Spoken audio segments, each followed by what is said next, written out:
ഞാൻ എന്റെ ലൈഫിൽ കഴിച്ചു വെച്ചിട്ടുള്ള ഏറ്റവും അടിപൊളി ആൽഫ്രഡോ പാസ്ത ചെയ്യുന്നത് ഒരു രക്ഷ ഉണ്ടായില്ല. കിഡ്ലൻ ഐറ്റം. നമസ്കാരം ഗൈസ്, ഞാൻ നിങ്ങളുടെ കൊച്ചു ഫുട്ബോൾ. കഴിഞ്ഞ ദിവസം ഫ്രണ്ട്സ് ആയിട്ട് വെറുതെ കഫേ പോയതാണ്. ഇത് വീഡിയോ ചെയ്യാൻ തന്നെ കാരണം ഈ ആൽഫ്രഡോ പാസ്തയാണ്. കാരണം അത് അത്ര അടിപൊളിയായിരുന്നു.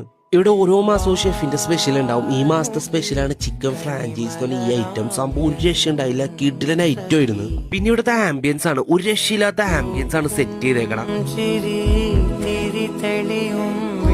ഫ്രണ്ട്സ് ആൻഡ് ഫാമിലി ആയിട്ട് വന്ന കിഡ്ലനായിട്ട് നിങ്ങൾക്ക് എൻജോയ് ചെയ്യാൻ പറ്റും. ഏത് ഓഫീസിലും ഒരു വെജുകാരി ഉണ്ടാവും. ആ വെജുകാരിക്ക് വേണ്ടി ഓർഡർ ചെയ്താണ് ഈ പിരി ഹോട്ട് പനീർ. സംഭവം ഒരു രക്ഷ ഉണ്ടായില്ല, കിഡ്ലനായിട്ട് വരുന്നുണ്ടോ. ഇതിനു വേണ്ടി മാത്രമായിട്ട് ഞാനൊരു വീഡിയോ സെപ്പറേറ്റ് ചെയ്യുന്നുണ്ട്. സാധനം അത്രയൊക്കെ അടിപൊളിയായിരുന്നു. പിന്നെ ഇവിടെ അടിപൊളി ബീഫ് സ്റ്റേക്കും കിട്ടും. അപ്പുറത്തെ ടേബിൾ ഓർഡർ ചെയ്യാനായിട്ട് ഓർഡർ ചെയ്താണ്. സംഭവം എന്തായാലും അതും പൊളിച്ചു. അപ്പൊ സ്പോട്ട് വരുന്നത് അർബൻ ഫോറസ്റ്റിലാണ്. ഗൂഗിൾ ചേച്ചി കറക്റ്റ് ലൊക്കേഷൻ എത്തിക്കും. അപ്പൊ അടുത്ത വീഡിയോ കാണാം. Bye from Kochi food blogger.